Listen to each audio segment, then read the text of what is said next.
진석이의 졸업식이 끝나고 집으로 돌아오는 길이었습니다. 차 안에서 태원은 막내 아들의 성장한 모습을 떠올리며 뿌듯함을 느꼈어요. 아빠 고생 많으셨어요. 진석이가 조심스럽게 말했습니다. 아들의 목소리에는 어른스러운 면모가 묻어나왔어요. 뭔 소리야? 내가 잘 자라준 덕분이지. 태원은 백미러로 아들의 모습을 바라봤습니다. 어느새 훌쩍 자라버린 막내를 보니 감회가 새로웠어요. 집 앞에 도착하자 미경이 현관에서 기다리고 있었습니다. 평소와 달리 표정이 굳어 있었어요. 뭔가 심각한 이야기가 있을 것 같은 분위기였습니다. 진석아, 방에 들어가 있어. 미경의 목소리가 차갑게 들렸습니다. 진석이는 눈치를 채고 얼른 자기 방으로 들어갔어요. 태원은 거실 소파에 앉으며 아내를 바라봤습니다. 미경은 한참 동안 말을 하지 않았어요. 그 침묵이 묘하게 무거웠습니다. 무슨 일이야? 태원이 먼저 입을 열었습니다. 미경은 깊은 한숨을 내쉬며 태원 앞에 앉았어요. 여보, 우리 이제 헤어지자. 갑작스러운 말이었습니다. 태원은 순간 무슨 말인지 이해하지 못했어요. 헤어지자니 무슨 의미인지 알 수 없었습니다. 무슨 소리야? 갑자기 왜 그런 말을 해? 갑자기라고 느껴질 수 있겠지만 나는 이미 오래전부터 생각해왔어. 미경의 표정에는 단호함이 가득했습니다. 태원은 가슴이 답답해지는 것을 느꼈어요. 이상한 일이었습니다. 아이들도 다 컸잖아. 이제 우리도 자신만의 시간을 가져야 해.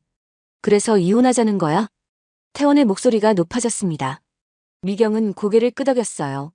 그 모습이 너무나 담담해 보였습니다. 그동안 힘들었어. 정말 많이 힘들었어. 미경이 말을 이었습니다. 태원은 무엇이 그렇게 힘들었는지 궁금했어요. 자신은 성실하게 가정을 지켜왔다고 생각했습니다. 내가 뭘 잘못했는데? 잘못한 건 없어. 그냥 이제 다른 삶을 살고 싶어. 미경의 대답이 너무 간단했습니다. 태원은 허탈함을 느꼈어요. 30년 결혼 생활이 이렇게 간단히 정리될 수는 없다고 생각했어요. 봉사활동 때문에 바쁘다고 하더니 그것도 핑계였던 거야? 태원이 물었습니다. 미경은 잠시 머뭇거렸어요. 그 순간 태원은 뭔가 이상함을 느꼈습니다. 그런 건 아니야. 정말 봉사활동도 했어. 그럼 왜 갑자기 이혼 이야기를 해? 태원의 목소리가 떨렸습니다. 미경은 한참 동안 말을 하지 않았어요. 침묵이 길어질수록 분위기는 더욱 무거워졌습니다. 나는 이미 결심했어. 다음 주에 이혼 신고를 하자. 미경이 단호하게 말했습니다. 태원은 순간 머리가 하얘지는 것을 느꼈어요. 이혼 신고라니 이미 모든 것을 계획해 놓았다는 뜻이었습니다. 아이들한테는 뭐라고 할 거야? 아이들은 다 컸어. 충분히 이해할 수 있을 거야. 미경의 대답이 너무 냉정했습니다. 태원은 가슴이 먹먹해지는 것을 느꼈어요. 정말 이런 일이 일어나고 있다는 것이 믿기지 않았어요. 그런데 이상했습니다. 분노나 슬픔보다는 다른 감정이 올라왔어요. 뭔가 후련함 같은 것이었습니다. 정말 그렇게 하고 싶어? 태원이 다시 물었습니다. 미경은 망설임 없이 고개를 끄덕였어요. 그 모습을 보며 태원은 묘한 해방감을 느꼈습니다. 좋아. 그럼 이혼하자. 태원의 대답이 너무 쉽게 나왔습니다. 미경은 놀란 표정을 지었어요. 아마 더 많은 설득과 싸움을 예상했을 것입니다. 정말이야? 응. 내가 그렇게 원한다면. 태원이 담담하게 말했습니다. 미경은 당황한 기색을 보였어요. 예상과 다른 반응이었나 봅니다. 그럼 재산 분할은 어떻게 할까? 미경이 조심스럽게 물었습니다. 태원은 잠시 생각해봤어요. 이미 아이들도 다 컸고 혼자 살기엔 충분한 돈이 있었습니다. 집은 내가 가져. 나는 다른 곳으로 이사할 거야. 정말? 미경의 목소리에 놀라움이 묻어났습니다. 태원은 고개를 끄덕였어요. 이상하게 마음이 편해지고 있었습니다. 그 순간 태원은 깨달았습니다. 지난 몇 년 동안 자신도 뭔가 답답함을 느끼고 있었다는 것을요. 미경의 차가운 태도와 점점 멀어지는 거리감이 부담스러웠어요. 언제부터 이런 생각을 했어? 태원이 궁금해서 물었습니다. 미경은 잠시 머뭇거렸어요. 그리고 조심스럽게 입을 열었습니다. 진석이가 고등학교에 들어갈 때부터인 것 같아. 태원은 그때를 떠올려 봤어요. 특별히 문제가 있었던 것 같지는 않았죠. 그때 뭔 일이 있었나? 아무 일도 없었어. 그냥 문득 이런 삶이 내 삶인가 싶었어. 미경의 말에 태원은 고개를 끄덕였습니다. 자신도 비슷한 생각을 한 적이 있었어요. 매일 반복되는 일상이 지루하게 느껴질 때가 있었습니다. 나도 가끔 그런 생각을 해봤어. 태원이 솔직하게 말했습니다. 미경은 의외라는 표정을 지었어요. 서로 같은 마음이었다니 아이러니했습니다. 그럼 우리 둘 다 새로운 시작을 하는 거네. 그런 것 같네. 대화가 예상보다 평화롭게 흘러갔습니다. 태원은 이상하게 마음이 가벼워지는 것을 느꼈어요. 오히려 새로운 가능성이 열린 것 같았습니다. 아이들한테는 내일 이야기하자. 미경이 제안했습니다. 태원은 동의했어요. 갑작스러운 소식이니까 아이들도 충격을 받을 것 같았습니다. 알겠어. 차근차근 설명해주자. 태원이 말했습니다. 미경은 안도의 표정을 지었어요. 아마 더 큰 갈등을 예상했을 것입니다. 그날 밤 태원은 잠이 오지 않았습니다. 침대에 누워 천장을 바라보며 생각에 잠겼어요. 30년이라는 시간이 정말 길었습니다. 결혼 초기에 행복했던 순간들이 떠올랐습니다. 첫째 아들이 태어났을 때의 기쁨도 생각났어요. 그때는 정말 행복했습니다. 하지만 언제부터인가 미경과의 대화가 줄어들었습니다. 서로 다른 관심사를 가지게 되었고 점점 멀어져 갔어요. 그래도 가족이라는 끈으로 묶여 있었습니다. 이제 그 끈도 풀리는 거네요. 태원은 묘하게 후련함을 느꼈습니다. 더 이상 억지로 웃을 필요가 없어졌어요. 다음 날 아침 아이들에게 이야기를 했습니다. 첫째와 둘째는 이미 결혼해서 따로 살고 있었어요. 진석이만 집에 있었습니다. 아빠, 엄마 정말 이혼하시는 거예요? 진석이가 놀란 표정으로 물었습니다. 태원은 고개를 끄덕였어요. 아들의 당황한 모습이 안쓰러웠습니다. 미안하다. 갑작스럽게 이런 이야기를 해서. 괜찮아요. 사실 눈치채고 있었어요. 진석이의 대답이 의외였습니다. 태원은 놀란 표정을 지었어요. 아이들이 생각보다 많은 것을 알고 있었나 봅니다. 언제부터? 한 2년 전부터요. 엄마가 자주 밖에 나가시니까. 진석이가 조심스럽게 말했습니다. 태원은 가슴이 찡해졌어요. 아이가 혼자 많은 것을 감당하고 있었나 봅니다. 힘들었겠다. 아니에요. 그냥 그런가 보다 했어요. 진석이는 의외로 담담했습니다. 태원은 막내 아들의 성숙함에 놀랐어요. 어느새 이렇게 자라버렸나요? 대학교는 어떻게 할 거야? 태원이 걱정스럽게 물었습니다. 진석이는 미소를 지었어요. 그 모습이 한결 어른스러워 보였습니다. 형들 집에서 지낼 수도 있고 기숙사에 들어갈 수도 있어요. 그래도 생활비는 내가 줄게. 태원이 말했습니다. 진석이는 고개를 끄덕였어요. 다행히 아들이 이해해주고 있었습니다. 첫째와 둘째와도 전화로 이야기를 나눴습니다. 처음에는 놀랐지만 결국 부모의 결정을 존중한다고 했어요. 생각보다 아이들의 반응이 좋았습니다. 일주일 후 구청에 가서 이혼 신고를 했습니다. 서류 한 장으로 30년의 결혼 생활이 끝났어요. 생각보다 간단한 절차였습니다. 이제 정말 끝이네. 미경이 구청을 나오며 말했습니다. 태원은 고개를 끄덕였어요. 이상하게 개운한 기분이었습니다. 수고했어. 그동안. 태원이 인사를 건넸습니다. 미경도 어색하게 웃으며 대답했어요. 서로 다른 길을 가게 되었지만 미움은 없었습니다. 그날 저녁 태원은 혼자 맥주 한 캔을 마셨습니다. 집이 조용했어요. 미경은 이미 짐을 정리해서 다른 곳으로 이사를 갔습니다. 30년 동안 살았던 집이 갑자기 넓게 느껴졌습니다. 하지만 답답하지는 않았어요. 오히려 자유로운 기분이었습니다. 이제 뭘 해야 할지 태원은 새로운 계획을 세워보기 시작했습니다. 은퇴까지 몇 년 남지 않았으니까 그때까지 열심히 일하고 그 후에는 정말 자신만의 삶을 살아보고 싶었어요. 그런데 뭔가 이상한 생각이 들었습니다. 미경이 정말 봉사활동만 했을지 궁금했어요. 최근 몇 년 동안 너무 자주 밖에 나갔던 것 같았죠. 태원은 고개를 저었습니다. 이제 상관없는 일이니까요. 그보다는 자신의 미래를 생각해야 했습니다. 그날 밤 태원은 오랜만에 푹 잤습니다. 마음이 편해서인지 꿈도 꾸지 않았어요. 새로운 시작을 앞둔 밤이었습니다.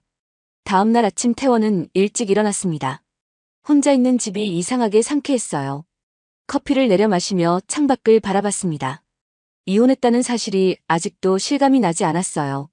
30년 동안 함께했던 사람이 없다는 게 신기했습니다. 회사에 가니까 동료들이 수군거렸습니다. 소문이 벌써 퍼진 모양이었어요. 하지만 태원은 신경 쓰지 않았습니다. 태원이 형, 괜찮으세요? 후배 정민이 걱정스럽게 물었습니다. 태원은 미소를 지었어요. 오히려 예전보다 기분이 좋았습니다. 괜찮아. 오히려 개운해. 정말요? 힘드실 텐데. 정민이 놀란 표정을 지었습니다. 태원은 어깨를 으쓱했어요. 모든 사람이 이혼을 불행한 일로 생각하는 것 같았습니다. 사람마다 다른 법이야. 태원이 말했습니다. 정민이는 고개를 끄덕였어요. 하지만 여전히 이해하지 못하는 표정이었습니다. 점심시간에 태원은 혼자 밥을 먹으러 나갔습니다. 회사 근처 식당가를 걸으며 생각에 잠겼어요. 이제 혼자 살아야 하는구나. 식당에서 혼밥을 하는 것도 나쁘지 않았습니다. 아무도 신경 쓸 필요가 없어서 편했어요. 천천히 음식을 즐길 수 있었습니다. 그런데 문득 미경이 생각났습니다. 정말 봉사활동만 했을지에 대한 궁금증이 다시 올라왔어요. 요즘 생각해보니 뭔가 이상한 점들이 있었기 때문이죠. 몇 달 전부터 화장품이 바뀐 것 같았습니다. 예전보다 진하게 화장을 하고 나갔어요. 봉사활동을 하는데 왜 그렇게 꾸몄을지 의심이 되었죠. 옷차림도 달라졌었습니다. 평소보다 신경을 많이 쓰는 것 같았어요. 새 옷도 자주 샀습니다. 휴대폰도 이상했습니다. 예전에는 아무렇지 않게 보여주던 휴대폰을 요즘에는 숨기려고 했어요. 문자나 전화가 오면 얼른 다른 방으로 가곤 했습니다. 태원은 고개를 저었습니다. 이제 상관없는 일이니까요. 혼자 생각하며 스트레스 받을 필요가 없었어요. 오후에 업무를 보다가 갑자기 전화가 걸려왔습니다. 진석이었어요. 아들의 목소리가 조금 이상했습니다. 아빠, 지금 시간 있으세요? 응, 무슨 일이야? 잠깐 만날 수 있을까요? 할 이야기가 있어요. 진석이의 목소리가 심각했습니다. 태원은 가슴이 두근거렸어요. 무슨 일인가 싶었습니다. 그래, 어디서 만날까? 회사 근처 카페에서 만나요. 제가 갈게요. 진석이가 말했습니다. 태원은 불안한 마음으로 퇴근 시간을 기다렸어요. 아들이 왜 갑자기 만나자고 했을까요?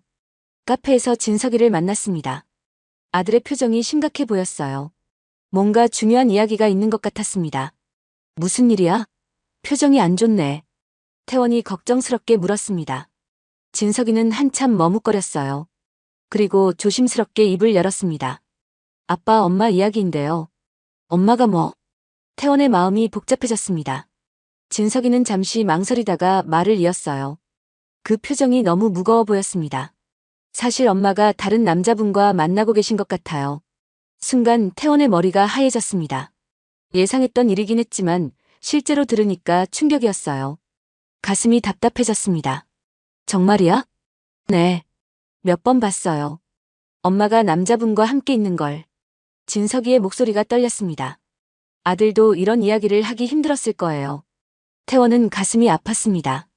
언제부터? 한 2년 전부터인 것 같아요. 처음에는 우연인 줄 알았는데. 진석이가 계속 설명했습니다. 태원은 충격을 받았어요. 2년 전부터라니 그렇게 오래전부터였나요? 그 남자가 누구야? 잘 모르겠어요. 나이는 엄마와 비슷해 보이고 키가 큰 편이에요. 진석이의 설명을 들으며 태원은 분노가 치밀어 올랐습니다. 그동안 자신은 바보처럼 아무것도 모르고 있었던 거네요. 형들은 알고 있어? 아니요. 제가 혼자만 봤어요. 진석이가 고개를 저었습니다.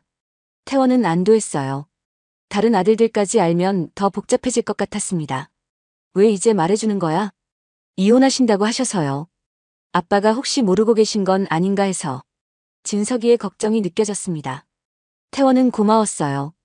아들이 자신을 생각해서 용기를 낸 거였습니다. 고마워. 말해줘서. 태원이 진석이의 손을 잡았습니다. 아들은 안도의 표정을 지었어요. 하지만 여전히 걱정스러워했습니다. 아빠, 괜찮으세요? 괜찮아. 이미 이혼한 일이니까. 태원이 웃으며 말했습니다. 하지만 속마음은 복잡했어요. 배신감과 분노가 섞여서 올라왔습니다. 집으로 돌아가는 길에 태원은 생각에 잠겼습니다. 미경이 정말 불륜을 저지른 거였나요? 그것도 2년이나 되었다니. 그렇다면 이혼하자고 한 것도 그 남자 때문이었을 거예요. 자신과 헤어져서 그 남자와 새로운 삶을 시작하려는 거였습니다. 태원은 분노가 치밀어 올랐습니다. 그동안 자신은 성실하게 가정을 지켜왔는데 미경은 다른 남자와 바람을 피우고 있었던 거네요. 그런데 한편으로는 시원한 마음도 들었습니다. 이제야 미경이 왜 그렇게 차갑게 굴었는지 이해가 되었어요. 마음이 이미 다른 곳에 가 있었던 거였습니다. 집에 도착해서 태원은 맥주를 꺼냈습니다. 한 캔을 다 마시고 나니까 머리가 조금 맑아졌어요. 이제 어떻게 해야 할까요? 이미 이혼은 했으니까 법적으로는 문제가 없었습니다. 하지만 감정적으로는 받아들이기 힘들었어요. 30년 결혼 생활이 거짓이었다는 게 억울했습니다. 그날 밤 태원은 잠을 이루지 못했습니다. 미경과의 추억들이 떠올랐어요. 하지만 이제는 모든 게 거짓말처럼 느껴졌습니다. 다음 날 아침 태원은 결심했습니다. 진실을 알아봐야겠다는 생각이 들었어요. 미경이 정말 불륜을 저질렀는지, 그 남자가 누구인지 확인하고 싶었습니다. 오후에는 일에 집중하기 힘들었습니다. 계속 미경 생각이 났어요. 정말 다른 남자와 바람을 피운 거라면 어떻게 받아들여야 할까요? 퇴근 후 집으로 돌아가며 태원은 복잡한 심정이었습니다. 진실을 알고 싶으면서도 두려웠어요. 만약 정말 불륜이라면 더 큰 충격을 받을 것 같았습니다. 저녁을 먹고 나서 태원은 미경에게 전화를 걸어봤습니다. 궁금한 게 있었어요. 직접 물어보고 싶었습니다. 여보세요? 미경의 목소리가 들렸습니다. 예전과 똑같은 목소리였어요. 하지만 이제는 낯설게 느껴졌습니다. 나야. 잠깐 이야기 좀 할까? 무슨 이야기? 미경의 목소리가 조심스러웠습니다. 태원은 심호흡을 했어요. 용기를 내서 물어봐야겠습니다. 정말 봉사활동만 했어? 전화 너머로 긴 침묵이 흘렀습니다. 미경이 대답하지 않는 것 자체가 답이었어요. 태원의 가슴이 두근거리기 시작했습니다. 왜 대답을 안 해? 태원의 목소리가 떨렸습니다. 미경은 한참 후에야 입을 열었어요. 그 목소리가 평소와 달랐습니다. 그게 뭐가 중요해? 이미 이혼했잖아. 중요하지. 나는 알 권리가 있어. 태원이 단호하게 말했습니다. 미경은 또다시 침묵했어요. 그 침묵이 태원을 더욱 답답하게 만들었습니다. 대답해. 정말 봉사활동만 한 거야? 이미 끝난 일인데 왜 이런 걸 묻는 거야? 미경의 목소리에 짜증이 섞여 있었습니다. 태원은 그 태도가 더욱 의심스러웠어요. 숨길 게 없다면 왜 화를 낼까요? 끝난 일이라고. 나한테는 아직 끝나지 않았어. 그럼 뭘 어쩌겠다는 거야? 미경의 반응이 태원을 당황스럽게 만들었습니다. 마치 자신이 이상한 질문을 하는 것처럼 느껴졌어요. 최소한 진실은 알고 싶어. 진실? 뭔 진실? 미경이 되묻는 것을 보니 태원은 더욱 확신이 섰습니다. 분명히 숨기는 게 있었어요. 다른 남자가 있었던 거 아니야? 무슨 소리야? 증거라도 있어? 미경의 목소리가 높아졌습니다. 태원은 진석이의 말을 떠올렸어요. 하지만 확실한 증거는 없었습니다. 진석이가 봤어. 당신이 남자랑 같이 다니는 거. 진석이가 뭘 봤다는 거야? 미경의 반응이 과격해졌습니다. 태원은 아들을 끌어들인 걸 조금 후회했어요. 하지만 이미 말해버린 상황이었습니다. 다른 남자와 함께 있는 거 봤다고 했어. 그게 뭐 어때서?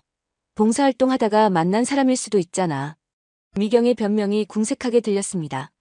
태원은 그 말을 믿을 수 없었어요. 정말 그뿐이야? 당연하지. 다른 게 뭐가 있겠어? 미경의 대답이 너무 단호했습니다. 태원은 혼란스러웠어요. 혹시 자신이 의심병에 걸린 건가요? 그럼 왜 갑자기 이혼하자고 했어? 말했잖아. 새로운 삶을 살고 싶다고. 미경의 설명이 일관되었습니다. 태원은 자신이 너무 의심스럽게 구는 것 같아서 부끄러웠어요. 알겠어. 더 이상 이런 이야기 안 할게. 태원이 전화를 끊었습니다. 가슴이 답답했어요. 뭔가 석연치 않지만 확실한 증거가 없었습니다. 그날 밤 태원은 잠을 이루지 못했습니다. 미경의 반응이 계속 신경 쓰였어요. 정말 아무것도 없었다면 왜 그렇게 화를 냈을까요? 다음 날 아침 회사에 가면서도 계속 생각이 났습니다. 진석이의 말이 거짓말일 리는 없었어요. 분명히 뭔가 있었을 것입니다. 점심시간에 태원은 인터넷을 검색해봤습니다. 불륜 조사를 해주는 곳이 있나 알아보고 싶었어요. 사립탐정 사무소 광고가 여러 개 나왔습니다. 불륜 조사 전문이라고 되어 있더군요. 태원은 심각하게 고민해봤습니다. 정말 조사를 의뢰해야 할까요? 이미 이혼한 상황인데 무슨 의미가 있을까요? 하지만 진실을 모르고 살기는 싫었어요. 오후에 한 사무소에 전화를 걸어봤습니다. 상담을 받고 싶다고 했어요. 직원이 친절하게 안내해 주었습니다. 내일 오후에 시간 되시면 사무소로 오세요. 네, 알겠습니다. 태원이 대답했습니다. 드디어 진실을 알아볼 기회가 생긴 거였어요. 퇴근 후 집으로 돌아가는 길의 태원은 복잡한 심정이었습니다. 정말 조사를 해야 할까요? 만약 미경이 정말 바람을 피웠다면 어떻게 받아들여야 할까요?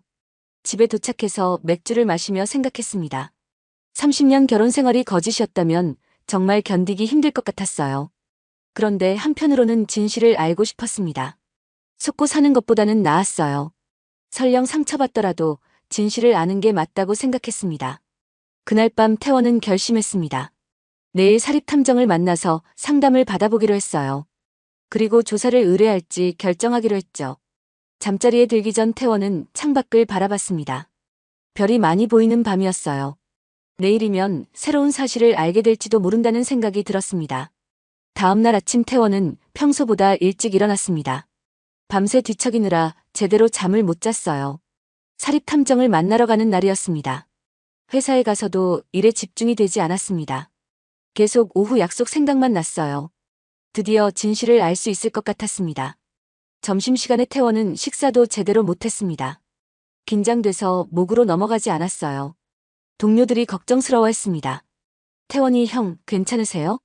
얼굴이 안 좋아 보이는데. 정민이가 걱정스럽게 물었습니다. 태원은 괜찮다고 대답했어요. 하지만 실제로는 마음이 무거웠습니다. 오후 2시가 되자 태원은 조기 퇴근을 신청했습니다. 중요한 약속이 있다고 했어요. 상사도 흔쾌히 허락해줬습니다. 사립탐정 사무소는 시내 한복판에 있었습니다. 생각보다 평범한 건물이었어요. 간판도 조용하게 걸려 있었습니다. 엘리베이터를 타고 7층에 올라갔습니다. 복도 끝에 작은 사무실이 있었어요. 문에는 대한조사사무소라고 적혀 있었습니다. 문을 열고 들어가니 중년 남자가 책상에 앉아 있었습니다. 키가 크고 인상이 온화해 보였어요. 어서 오세요. 어제 전화하신 윤태원 씨시죠? 네, 맞습니다. 태원이 대답했습니다. 남자는 일어나서 악수를 청했어요. 손이 따뜻했습니다. 저는 강대수입니다. 이 일을 20년 넘게 해왔어요. 강대수가 자기소개를 했습니다. 태원은 안도했어요. 경험이 많은 사람 같았습니다. 앉으세요. 차라도 한 잔 드시죠. 강대수가 커피를 내와줬습니다. 태원은 감사하다고 했어요. 커피 향이 긴장을 조금 풀어줬습니다. 무슨 일로 오셨는지 자세히 말씀해 주세요. 불륜 조사를 의뢰하고 싶어서요. 태원이 조심스럽게 말했습니다. 강대수는 고개를 끄덕였어요. 별로 놀라지 않는 것 같았습니다. 대상자가 누구신가요? 제 전 부인입니다. 이미 이혼은 했어요. 태원의 대답에 강대수는 약간 의외라는 표정을 지었습니다. 보통은 이혼 전에 조사를 의뢰하는 경우가 많았거든요. 이혼 후에 조사하시는 특별한 이유가 있나요? 아들이 엄마가 다른 남자와 함께 있는 걸 봤다고 하더라고요. 그런데 아내는 부인하고 있어요. 태원이 상황을 설명했습니다. 강대수는 이해한다는 표정으로 들었어요. 진실을 알고 싶으시군요. 충분히 이해됩니다. 혹시 위자료 청구도 가능할까요? 태원이 궁금해서 물었습니다. 강대수는 고개를 끄덕였어요. 물론입니다. 확실한 증거가 있으면 위자료 청구가 가능해요. 얼마나 받을 수 있을까요? 결혼 기간과 불륜의 정도에 따라 다르지만 30년 결혼 생활이면 상당한 금액을 받을 수 있어요. 강대수의 설명에 태원은 관심이 생겼습니다. 미경이 정말 바람을 피웠다면 대가를 치러야 한다고 생각했어요. 조사는 어떻게 진행되나요? 보통 2주에서 한 달 정도 미행하면서 증거를 수집합니다. 사진과 동영상, 통화 기록 등을 확보해요. 강대수가 자세히 설명해줬습니다. 태원은 진지하게 들었어요. 생각보다 체계적인 것 같았습니다. 비용은 얼마나 들까요? 기본 조사비가 200만 원이고 기간이 연장되거나 특별한 장비가 필요하면 추가 비용이 발생할 수 있어요. 적지 않은 돈이었지만 태원은 감수할 만하다고 생각했습니다.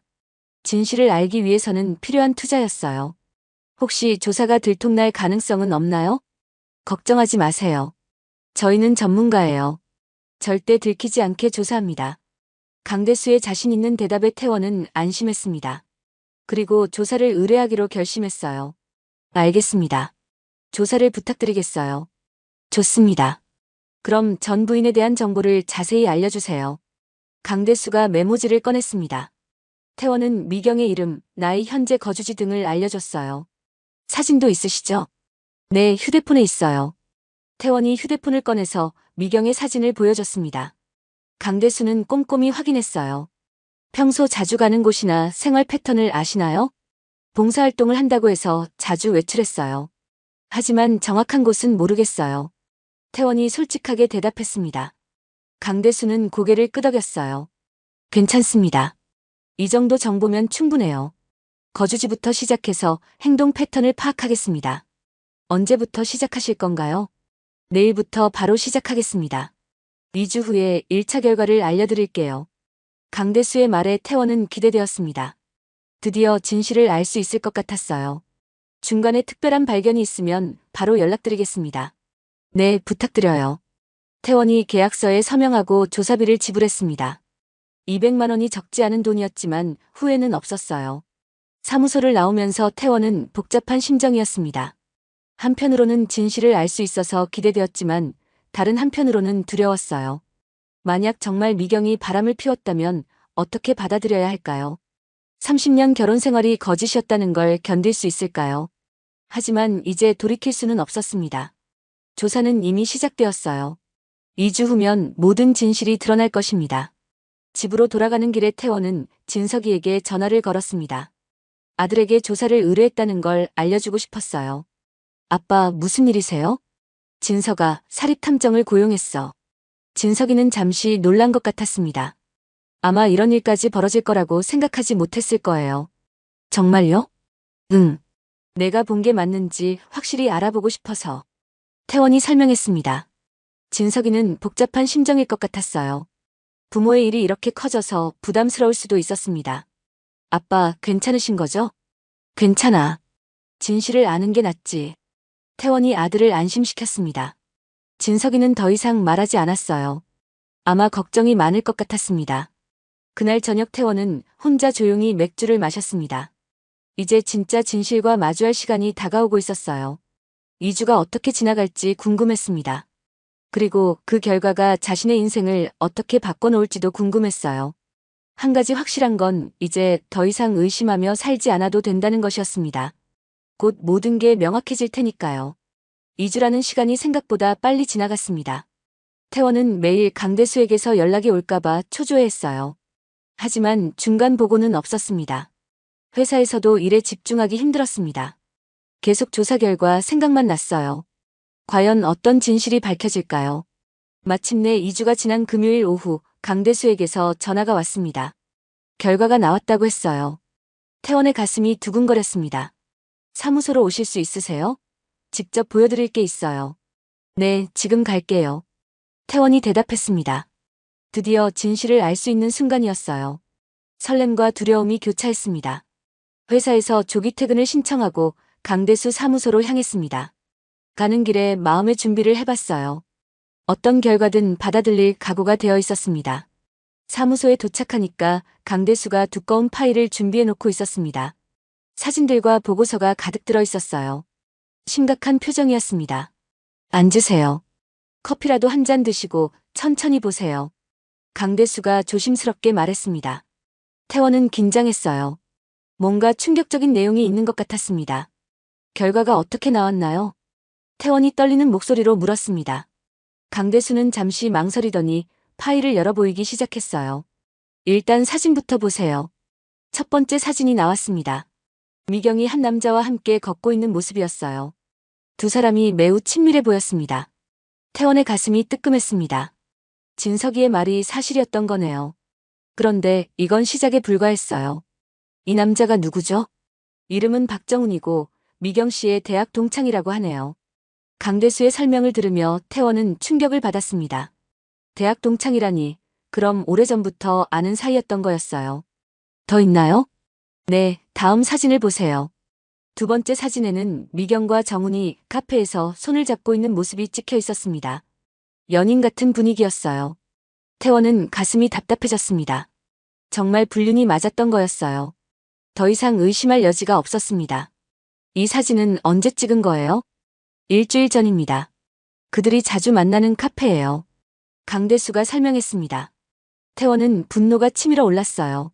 이혼한 후 계속 만나고 있었던 거였죠. 혹시 더 결정적인 증거가 있나요? 네, 이것을 보세요. 강대수가 세 번째 사진을 보여줬습니다. 미경과 정훈이 한 아파트에 함께 들어가는 모습이었어요. 그리고 밤늦게 나오는 모습도 있었습니다. 태원은 사진을 보며 가슴이 철렁 내려앉았습니다. 아파트에 함께 들어가는 모습이라니 이제 더 이상 변명의 여지가 없었어요. 이 아파트가 어디죠? 강남구에 있는 고급 아파트예요. 박정훈 씨 명의로 되어 있습니다. 강대수의 설명을 들으며 태원은 현실을 받아들여야 했습니다. 미경이 정말 다른 남자와 동거하고 있었던 거예요. 얼마나 오래된 일인가요? 조사 결과로는 최소 2년 이상인 것 같습니다. 아파트 관리사무소에서 확인해 보니까 미경 씨가 거의 매일 드나들고 있다고 하네요. 2년 이상이라는 말에 태원은 더욱 충격을 받았습니다. 그동안 자신은 아무것도 모르고 살았던 거였어요. 다른 증거도 있나요? 네, 통화 기록도 확인했어요. 강대수가 또 다른 자료를 보여줬습니다. 미경과 정훈의 통화 기록이었어요. 거의 매일 여러 번씩 통화하고 있었습니다. 문자 메시지도 확인했습니다. 내용이 상당히 노골적이에요. 강대수가 문자 내용을 보여줬습니다. 태원은 차마 자세히 볼 수 없었어요. 너무 충격적인 내용들이었습니다. 심지어 결혼 기념일에도 통화했네요. 이날 미경 씨가 집에 늦게 들어온 이유를 알 것 같아요. 강대수의 말에 태원은 더욱 분노했습니다. 결혼 기념일에도 다른 남자와 통화를 했다니 정말 뻔뻔스러웠어요. 이 정도면 불륜의 증거로 충분하죠? 네, 법정에서도 인정받을 수 있는 확실한 증거들입니다. 강대수가 확신에 찬 목소리로 말했습니다. 태원은 고개를 끄덕였어요. 이제 더 이상 의심할 여지가 없었습니다. 위자료 청구를 생각해보세요. 이 정도 증거면 상당한 금액을 받을 수 있어요. 얼마 정도 받을 수 있을까요? 태원이 물었습니다. 강대수는 잠시 생각해봤어요. 그리고 조심스럽게 대답했습니다. 30년 결혼 생활을 고려하면 5천만 원에서 1억 원 정도 가능할 것 같아요. 상당한 금액이었습니다. 태원은 위자료 청구를 진지하게 고려해봤어요. 미경이 저지른 일에 대한 대가를 치러야 했습니다. 변호사를 소개해드릴 수도 있어요. 이런 사건에 경험이 많은 분이에요. 그럼 부탁드립니다. 태원이 결정을 내렸습니다. 이제 법적으로 대응할 때였어요. 미경이 저지른 배신에 대한 대가를 받아야 했습니다. 사무소를 나와서 태원은 차 안에 앉아 한참 동안 생각에 잠겼습니다. 정말 충격적인 진실이었어요. 2년 이상 바람을 피웠다니. 그동안 자신은 완전히 바보였다는 생각이 들었어요. 미경이 봉사활동을 한다고 할 때마다 고생한다고 격려까지 해줬었거든요. 가슴이 답답하고 분노가 치밀어 올랐습니다. 어떻게 이럴 수 있을까요? 30년 결혼 생활을 이렇게 배신할 수 있나요? 그런데 한편으로는 시원한 마음도 들었습니다. 드디어 진실을 알게 되었으니까요. 더 이상 의심하며 살지 않아도 되었어요. 집에 도착해서 태원은 소주를 꺼냈습니다. 오늘은 술이 필요한 날이었어요. 한 잔을 따라서 단숨에 마셨습니다. 목이 뜨거웠지만 속이 후련했습니다. 이제야 모든 퍼즐이 맞춰진 기분이었어요. 미경의 모든 행동들이 이해되기 시작했습니다. 화장을 진하게 하고 나간 것도, 새 옷을 자주 산 것도, 휴대폰을 숨긴 것도 모두 설명이 되었습니다. 정말 뻔뻔스러웠어요. 그날 밤 태원은 잠이 오지 않았습니다. 계속 미경과 정훈의 사진이 떠올랐어요. 분노와 배신감이 교차했습니다. 다음날 아침 태원은 강대수가 소개해준 변호사에게 전화를 걸었습니다. 하루빨리 소송을 시작하고 싶었어요. 김성호 변호사님이시죠? 강대수 씨가 소개해주신 윤태원입니다. 네, 안녕하세요. 강 탐정님께 이미 들었어요. 언제 만날까요? 김성호 변호사의 목소리가 차분했습니다. 태원은 안심이 되었어요. 믿을 만한 사람 같았습니다. 오늘 오후에 시간 되시나요? 네, 3시에 사무실로 오세요. 약속을 잡고 태원은 회사에 갔습니다. 하지만 일에 집중이 되지 않았어요. 계속 소송 생각만 났습니다. 점심시간에 정민이가 다가왔습니다. 태원의 표정이 어둡다며 걱정했어요. 형, 무슨 일 있으세요? 며칠째 안색이 안 좋으신데. 아, 그냥 개인적인 일이야. 태원이 대충 넘어갔습니다. 직장에서 이런 이야기를 할 수는 없었어요. 혹시 도움이 필요하시면 언제든 말씀하세요. 정민이의 걱정이 고마웠습니다. 태원은 미소를 지으며 고개를 끄덕였어요. 오후에 김성호 변호사 사무실을 찾아갔습니다. 시내 중심가에 있는 큰 법무법인이었어요. 규모가 상당했습니다. 어서 오세요. 자료를 미리 검토해봤는데 아주 확실한 증거네요. 김성호 변호사가 반갑게 맞이했습니다. 중년에 온화해 보이는 분이었어요. 믿음이 갔습니다. 이 정도면 승소 확률이 높습니다. 증거가 너무 명확해요. 위자료는 얼마 정도 받을 수 있을까요? 태원이 궁금해서 물었습니다. 김성호 변호사는 자료를 다시 살펴봤어요. 30년 결혼 생활과 불륜의 정도를 고려하면 8천만 원 정도가 적정할 것 같습니다. 8천만 원이라는 금액에 태원은 놀랐습니다. 생각보다 큰 돈이었어요. 하지만 그만큼 미경이 저지른 일이 큰 잘못이었던 거겠죠. 소송을 진행하는데 얼마나 걸릴까요? 보통 6개월에서 1년 정도 걸립니다. 상대방이 어떻게 대응하느냐에 따라 달라져요. 김성호 변호사의 설명을 들으며 태원은 각오를 다졌습니다. 긴 싸움이 될 것 같았어요. 하지만 끝까지 해야 했죠. 소송 비용은 얼마나 들까요? 변호사 비용이 1천만 원 정도고 기타 비용 포함해서 1,500만 원 정도 예상하시면 돼요. 적지 않은 돈이었지만 태원은 감수하기로 했습니다. 진실을 밝히고 정당한 대가를 받기 위해서는 필요한 투자였어요. 그럼 소송을 진행해 주세요. 네, 내일부터 준비하겠습니다. 계약서부터 작성하죠. 김성호 변호사와 계약을 체결하고 태원은 법무법인을 나왔습니다. 드디어 미경과의 진짜 싸움이 시작되는 거였어요. 집으로 돌아가는 길에 태원은 복잡한 심정이었습니다. 한편으로는 진실을 밝혀낸 것이 시원했지만 다른 한편으로는 씁쓸했어요. 30년 결혼 생활이 이런 식으로 끝나게 될 줄은 몰랐습니다. 미경이 이렇게 배신할 사람이었다니. 정말 사람은 알 수 없는 존재였어요. 그날 저녁 태원은 진석이에게 전화를 걸었습니다. 아들에게 상황을 알려줘야 할 것 같았어요. 아빠, 무슨 일이세요? 진석아, 내 말이 맞았어. 엄마가 정말 다른 남자와 만나고 있었어. 진석이는 한참 동안 말이 없었습니다. 예상했던 일이지만 실제로 확인되니까 충격이었을 거예요. 정말요? 응. 사립탐정을 고용해서 조사했어. 확실한 증거도 있어. 태원이 설명했습니다. 진석이는 한숨을 내쉬었어요. 아들도 마음이 복잡할 것 같았습니다. 아빠, 어떻게 하실 거예요? 위자료 소송을 할 거야. 엄마가 잘못한 일에 대한 대가를 받아야지. 태원의 말에 진석이는 걱정스러운 목소리로 대답했습니다. 아들은 부모의 싸움이 커지는 것을 원하지 않았을 거예요. 꼭 그렇게 해야 해요?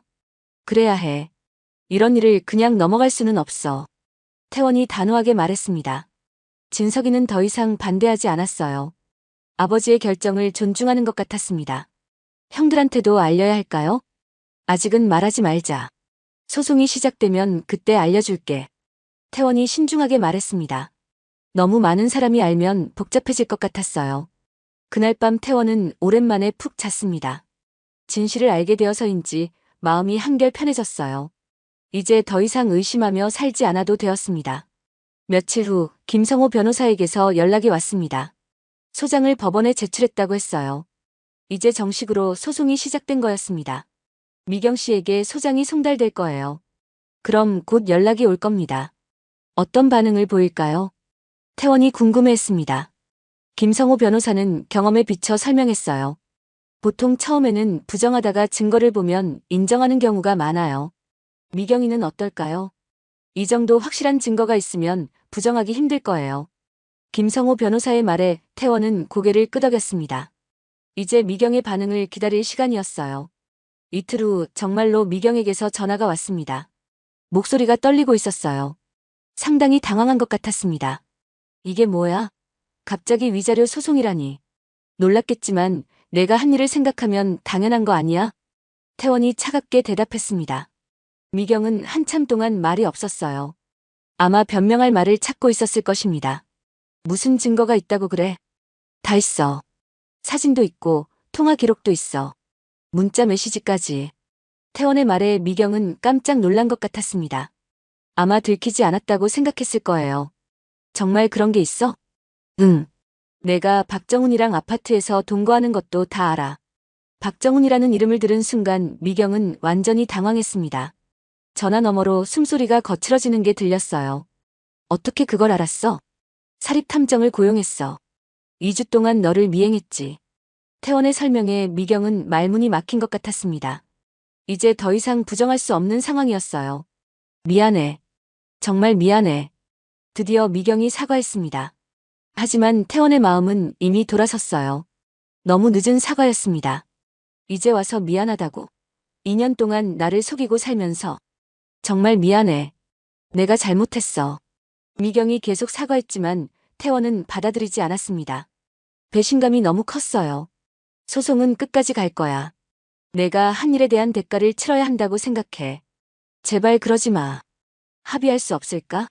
미경이 간청했습니다. 하지만 태원의 마음은 이미 굳어져 있었어요. 법정에서 끝까지 싸울 작정이었습니다. 합의? 내가 그럴 자격이 있다고 생각해? 제발 한 번만 더 생각해봐.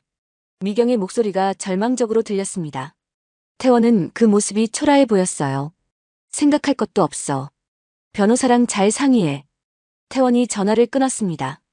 가슴이 두근거렸어요. 드디어 진짜 싸움이 시작되는 거였습니다. 며칠 후 김성호 변호사에게서 연락이 왔습니다. 미경 측에서 변호사를 선임했다고 했어요. 맞대응할 준비를 하고 있는 것 같았습니다. 상대방 변호사가 합의를 제안해 왔어요. 어떤 조건인가요? 태원이 궁금해했습니다. 김성호 변호사는 메모를 보며 설명했어요. 생각보다 낮은 금액이었습니다. 3천만 원 선에서 합의하자고 하네요. 터무니없이 적은 것 같은데요. 태원이 실망스러워했습니다. 8천만 원을 청구했는데 3천만 원이라니 말도 안 되는 금액이었어요. 처음 제안이니까 낮게 나온 거예요. 협상 과정에서 올라갈 수 있어요. 그래도 최소 6천만 원은 받아야겠어요. 태원이 자신의 생각을 말했습니다. 김성호 변호사는 고개를 끄덕였어요. 충분히 가능한 금액이라고 했습니다. 상대방에게 6천만 원으로 제재안하겠습니다. 네, 부탁드려요. 태원이 동의했습니다. 협상이 시작되는 거였어요. 어떤 결과가 나올지 궁금했습니다. 일주일 후 다시 연락이 왔습니다. 미경 측에서 4천만 원까지 올려왔다고 했어요. 여전히 부족한 금액이었습니다. 5천만 원까지는 올려야 할 것 같아요. 태원이 말했습니다. 김성호 변호사도 동의했어요. 5천만 원 정도면 합리적인 선이라고 했습니다. 그런데 며칠 후 예상치 못한 일이 벌어졌습니다. 미경이 직접 태원에게 전화를 걸어온 거예요. 잠깐 만날 수 있을까? 뭘 더 이야기할 게 있어? 태원이 냉정하게 대답했습니다. 미경의 목소리가 많이 지쳐 있었어요. 소송 스트레스 때문인 것 같았습니다. 직접 만나서 이야기하고 싶어. 제발. 미경의 간청에 태원은 잠시 고민했습니다. 만날 필요가 있을까요? 하지만 궁금한 것도 있었어요. 좋아. 어디서 만날까? 우리 집 근처 카페에서 만나자. 미경이 장소를 정했습니다. 태원은 동의했어요. 내일 오후 2시에 만나기로 약속했습니다. 다음 날 태원은 약속 장소로 향했습니다. 마음이 복잡했어요. 미경이 무슨 이야기를 하려고 할까요? 카페에 도착하니까 미경이 이미 와서 기다리고 있었습니다. 많이 야윈 것 같았어요. 소송 스트레스가 상당했나 봅니다. 왔구나. 미경이 힘없이 인사했습니다. 태원은 맞은편에 앉았어요. 어색한 분위기였습니다. 무슨 이야기를 하고 싶어서 만나자고 했어? 태원이 단도직입적으로 물었습니다. 미경은 한참 동안 말을 하지 못했어요. 뭔가 말하기 힘든 이야기인 것 같았습니다. 정훈이와 헤어졌어. 갑작스러운 고백이었습니다. 태원은 놀랐어요. 예상하지 못한 이야기였습니다. 왜? 소송 이야기가 나오니까 도망갔어. 미경의 목소리가 쓸쓸했습니다. 태원은 복잡한 기분이었어요. 한편으로는 당연한 일이라고 생각했습니다. 그럴 줄 알았어. 나도 짐작은 했지만 그래도 막상 당하고 보니까 충격이더라. 미경이 솔직하게 말했습니다. 태원은 그 모습이 초라해 보였어요. 모든 것을 잃은 것 같았습니다. 그래서 나한테 뭘 바라는 거야? 용서해 달라는 건 아니야. 그럴 자격도 없고. 미경이 고개를 저었습니다. 태원은 그 말이 의외였어요. 뭔가 다른 이야기가 있는 것 같았습니다. 그럼 뭐야? 그냥 진심으로 사과하고 싶었어. 정말 미안해. 미경의 눈에 눈물이 맺혔습니다. 진심이 담긴 사과처럼 보였어요. 하지만 태원의 마음은 이미 돌아선 상태였습니다. 이제 와서 사과한다고 달라질 건 없어. 알아. 그래도 말하고 싶었어. 미경이 눈물을 닦았습니다. 태원은 그 모습을 보며 복잡한 감정을 느꼈어요. 분노와 동정이 섞여 있었습니다. 언제부터 시작된 거야? 정확히 말해봐. 태원이 궁금해서 물었습니다. 미경은 잠시 망설이다가 대답했어요. 진실을 말할 때가 된 것 같았습니다. 3년 전이야. 동창회에서 우연히 만났어. 그때부터 바람을 피운 거야? 처음에는 아니었어. 그냥 친구로만 만났어. 미경이 변명했지만 태원은 믿지 않았습니다. 친구라면 왜 숨겼을까요? 그럼 언제부터 연인 관계가 된 거야? 2년 전부터야. 진석이가 말한 게 맞아. 미경이 솔직하게 인정했습니다. 태원은 가슴이 답답해졌어요. 2년 동안 완전히 속고 살았던 거네요. 왜 그랬어? 내가 뭘 잘못했기에? 당신 잘못은 없어. 내 문제야. 미경의 대답이 더욱 태원을 답답하게 만들었습니다. 이유라도 있으면 이해할 텐데 그냥 자신의 문제라니요. 무슨 문제인데? 그냥 지루했어. 매일 똑같은 일상이. 미경의 솔직한 고백에 태원은 허탈했습니다. 지루해서 바람을 피웠다니 이런 이유가 있나요? 그래서 가정을 버린 거야? 미안해. 정말 미안해. 미경이 계속 사과했지만 태원은 받아들일 수 없었습니다. 너무 이기적인 행동이었어요. 정훈이는 어떤 사람이야? 내 대학 동창이야. 회사를 운영하고 있어. 결혼은 했어? 이혼했어. 혼자 살고 있어. 미경의 설명을 들으며 태원은 상황을 이해했습니다. 둘 다 중년의 외로움을 달래려고 만난 것 같았어요. 그 사람이 널 버렸다고 해서 나한테 돌아오려는 거야? 아니야. 그런 게 아니야. 미경이 급하게 부정했습니다. 하지만 태원은 그렇게 생각했어요. 갈 곳이 없어서 돌아온 거였습니다. 그럼 뭐야? 그냥 정말 미안해서. 당신이 너무 착한 사람인데 내가 배신했어. 미경의 말에 태원은 쓴웃음을 지었습니다. 이제 와서 착한 사람이라고 하다니 아이러니했어요. 이제 와서 그런 말 하지 마. 정말이야. 결혼 생활 동안 너는 정말 좋은 남편이었어. 미경이 진심으로 말했습니다. 태원은 그 말이 더욱 상처를 주었어요. 좋은 남편이었는데 왜 배신했을까요? 좋은 남편이었다면 왜 바람을 피웠어? 내가 바보였어. 정말 바보였어. 미경이 자책했습니다. 하지만 이미 늦었어요. 돌이킬 수 없는 일이었습니다. 이제 어떻게 살 거야? 태원이 물었습니다. 미경은 한참 생각하더니 대답했어요. 앞으로의 계획이 있는 것 같았습니다. 고향으로 내려갈까 생각 중이야. 서울에는 더 이상 있기 힘들어. 그게 좋겠네. 태원이 동의했습니다. 서로 다른 곳에서 사는 게 좋을 것 같았어요. 마주치면 서로 불편할 테니까요. 위자료는 얼마나 줄 거야? 5천만 원이면 어때? 미경이 조심스럽게 제안했습니다. 태원은 잠시 생각해봤어요. 나쁘지 않은 금액이었습니다. 좋아. 5천만 원으로 합의하자. 정말? 고마워. 미경이 안도의 표정을 지었습니다. 태원은 이제 이 일을 끝내고 싶었어요. 더 이상 끌고 갈 이유가 없었습니다. 빨리 정리하자. 나도 새로운 시작을 하고 싶어. 알겠어. 변호사한테 말할게. 미경이 고개를 끄덕였습니다. 드디어 이 긴 싸움이 끝나는 것 같았어요. 그날 오후 태원은 김성호 변호사에게 연락했습니다. 5천만 원으로 합의하기로 했다고 알려줬어요. 좋은 결정이에요. 소송을 계속 진행하면 더 스트레스 받을 뿐이에요. 네, 이제 끝내고 싶어요. 태원이 말했습니다. 김성호 변호사는 내일 합의서를 작성하자고 했어요. 드디어 모든 일이 마무리되는 거였습니다. 상대방 변호사에게도 연락하겠습니다. 빠르게 처리하죠. 네, 부탁드려요. 태원이 대답했습니다. 이제 정말 끝이 보이기 시작했어요. 다음 날 법무법인에서 합의서에 서명했습니다. 미경도 와서 함께 서명했어요. 어색하지만 평화로운 분위기였습니다. 이제 정말 끝이네요. 김성호 변호사가 말했습니다. 태원은 고개를 끄덕였어요. 긴 싸움이 끝났습니다. 고생하셨어요. 미경이 태원에게 인사했습니다.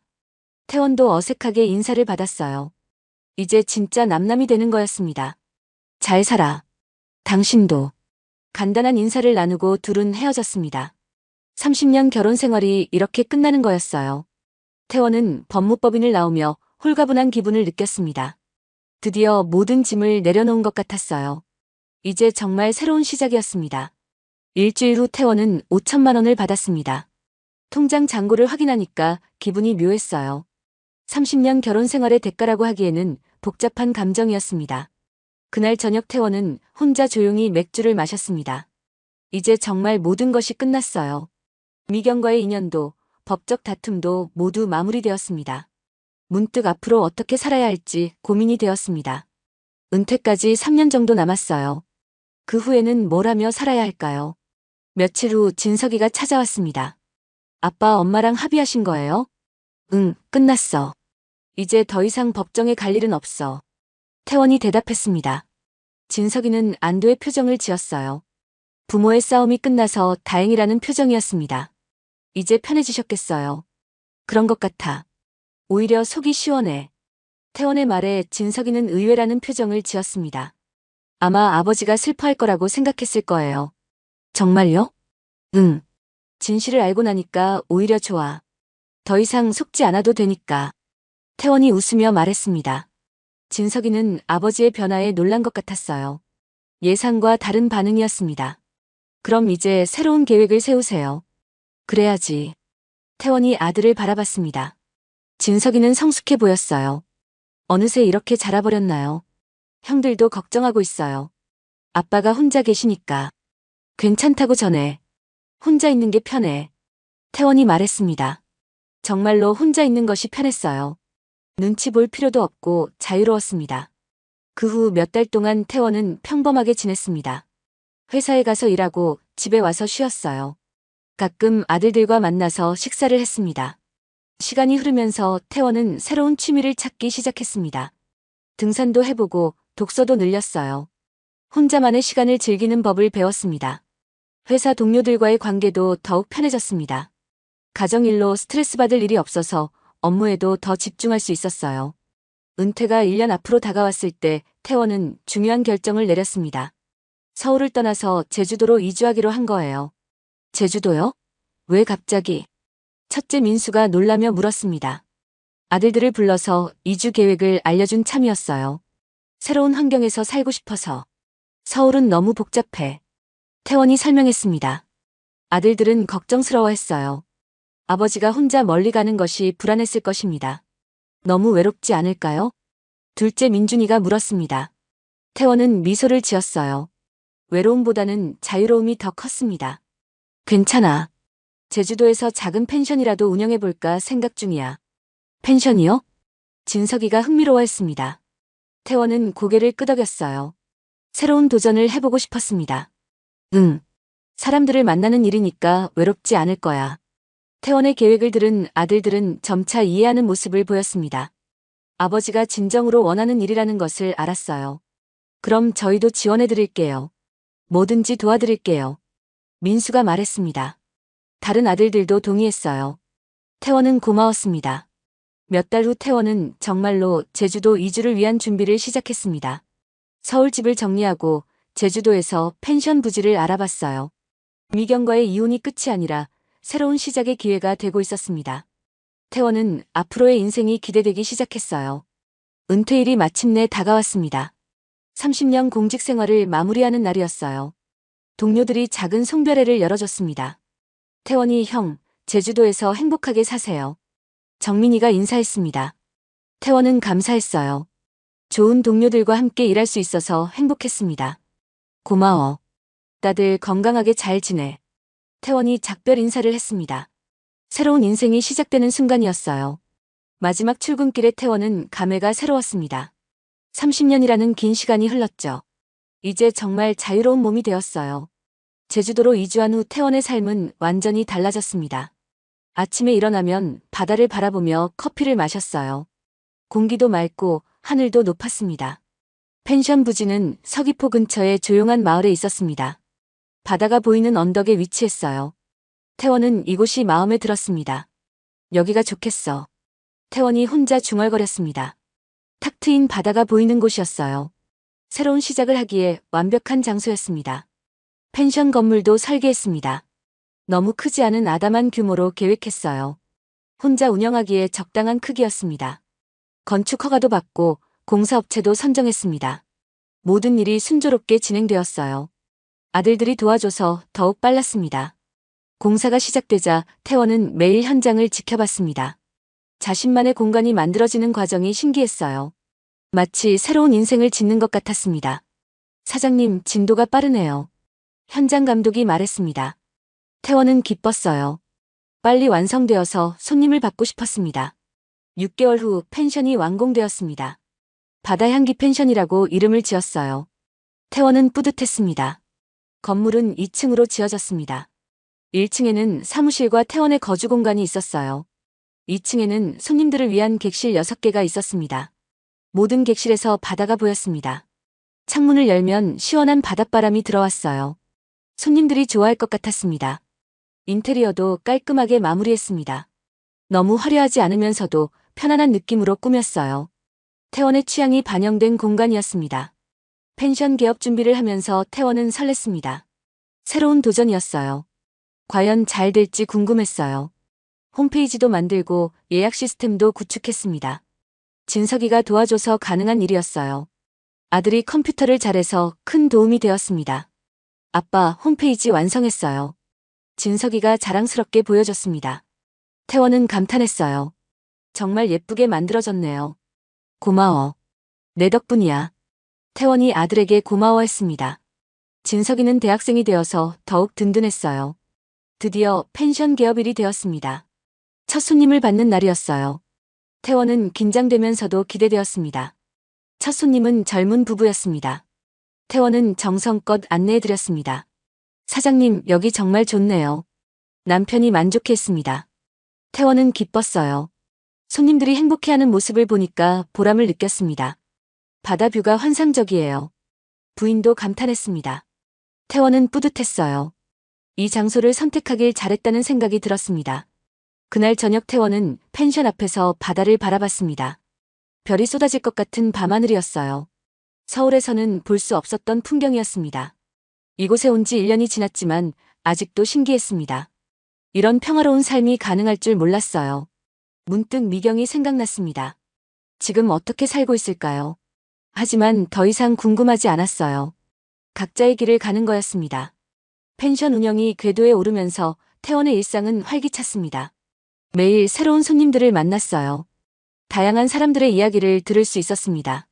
어떤 손님은 혼자 여행을 왔다고 했습니다. 태원과 비슷한 처지였어요. 서로 공감대를 형성할 수 있었습니다. 사장님도 혼자 사시는군요. 50대 여성 손님이 말했습니다. 태원은 고개를 끄덕였어요. 혼자 사는 것도 나쁘지 않다고 했습니다. 외롭지 않으세요? 전혀요. 오히려 자유로워요. 태원의 대답에 손님은 신기했습니다. 혼자 살면서도 이렇게 밝을 수 있나 싶었을 거예요. 계절이 바뀌면서 태원은 제주도의 아름다움을 더욱 느꼈습니다. 봄에는 유채꽃이 피었고 여름에는 푸른 바다가 시원했어요. 가을에는 억새가 바람에 흔들렸고 겨울에는 눈 덮인 한라산이 장관이었습니다. 사계절이 모두 아름다운 곳이었어요. 손님들도 계절마다 달랐습니다. 여름에는 가족 단위 손님이 많았고 겨울에는 커플들이 많이 왔어요. 각각의 매력이 있었습니다. 2년 전만 해도 이런 삶을 상상할 수 없었습니다. 미경과의 이혼이 절망적으로 느껴졌었는데 지금은 오히려 감사했어요. 만약 미경이 바람을 피우지 않았다면 어떻게 되었을까요? 아마 여전히 지루한 일상을 반복하고 있었을 거예요. 그런 의미에서 미경에게 고마운 마음도 들었습니다. 덕분에 새로운 인생을 시작할 수 있었으니까요. 3년 차가 되면서 펜션은 입소문을 타기 시작했습니다. 재방문 손님들도 늘어났어요. 태원의 친절함과 펜션의 아름다운 풍경이 소문났습니다. 사장님, 여기 너무 좋아서 또 왔어요. 작년에 왔던 부부가 다시 찾아왔습니다. 태원은 기뻤어요. 손님들이 만족해서 다시 오는 것만큼 보람된 일은 없었습니다. 고맙습니다. 올해도 편안히 쉬다 가세요. 태원이 정성껏 안내했습니다. 이런 순간들이 태원을 행복하게 만들었어요. 아들들도 가끔 제주도로 놀러 왔습니다. 펜션을 구경하고 함께 바다를 바라보며 대화를 나눴어요. 아빠 정말 행복해 보여요. 진석이가 말했습니다. 태원은 웃었어요. 정말로 행복했습니다. 그래, 나도 그런 것 같아. 엄마는 어떻게 지내실까요? 진석이가 조심스럽게 물었습니다. 태원은 잠시 생각해봤어요. 미경에 대한 감정은 이제 많이 정리되었습니다. 잘 지내고 있겠지. 그것도 엄마의 선택이니까. 태원의 대답에 진석이는 안도하는 표정을 지었습니다. 아버지가 원망하지 않고 있어서 다행이었을 거예요. 아빠가 이렇게 새로운 삶을 사시는 걸 보니까 저도 용기가 나요. 무슨 용기? 제 인생도 제가 원하는 대로 살아야겠다는 용기요. 진석이의 말에 태원은 감동했습니다. 아들이 자신을 통해서 배우고 있다니 뿌듯했어요. 그래, 내 인생은 내가 선택하는 거야. 태원이 격려했습니다. 진석이는 환하게 웃었어요. 시간이 흘러 태원의 펜션은 제주도의 명소가 되었습니다. 여행 블로그에도 자주 소개되었고 SNS에서도 화제가 되었어요. 하지만 태원은 유명해지는 것보다 손님들과의 소소한 만남이 더 소중했습니다. 각자의 이야기를 나누고 잠시나마 쉼을 제공하는 것이 보람이었어요. 어느 날 저녁 단골 손님이 태원에게 말했습니다. 사장님 덕분에 제 인생이 바뀌었어요. 무슨 말씀이세요? 태원이 궁금해했습니다. 손님은 미소를 지으며 설명했어요. 이곳에서 혼자만의 시간을 보내면서 제가 진짜 원하는 게 뭔지 알게 됐어요. 그 말을 들으며 태원은 깨달았습니다. 자신이 운영하는 펜션이 단순히 숙박업소가 아니라 사람들에게 쉼과 깨달음을 주는 공간이라는 것을요. 운영 5년차가 되던 해 태원은 또 다른 소식을 들었습니다. 미경이 고향에서 혼자 작은 카페를 운영하고 있다는 이야기였어요. 소식을 전해준 사람의 말에 태원은 잠시 생각에 잠겼습니다. 하지만 더 이상 미경에 대한 분노나 원망은 없었어요. 각자의 길이니까. 태원이 담담하게 말했습니다. 정말로 그렇게 생각했어요. 모든 사람은 자신의 선택에 책임을 져야 하는 거였습니다. 그날 밤 태원은 바다를 바라보며 깊은 생각에 잠겼습니다. 늦은 나이에 새로운 인생을 시작한 지 5년이 지났어요. 미경과의 이혼으로 시작된 이 여정이 이렇게 아름다운 결말을 맞을 줄은 몰랐습니다. 끝이 아니라 시작이었던 거였어요. 태원은 바다에서 불어오는 시원한 바람을 맞으며 미소를 지었습니다. 진정한 행복은 혼자서도 충분히 만들 수 있다는 것을 깨달았어요. 누군가에게 의존하지 않아도 자신만의 방식으로 충만한 삶을 살 수 있었습니다. 미경과의 이혼이 끝이 아니라 새로운 시작이었다는 것을 이제야 완전히 이해했어요. 태원은 감사한 마음으로 새로운 내일을 기다렸습니다. 앞으로 어떤 손님들을 만나게 될지, 어떤 이야기들을 나누게 될지 기대되었어요. 별이 쏟아지는 제주도의 밤하늘 아래서 태원은 진정한 자유와 평화를 만끽했습니다. 이것이 바로 자신이 찾던 행복이었어요. 막내 고등학교 졸업식 끝나고 아내가 이혼하자고 했을 때 너무 시원해서 웃으며 짐을 쌌던 그 순간이 떠올랐습니다. 정말 현명한 선택이었어요.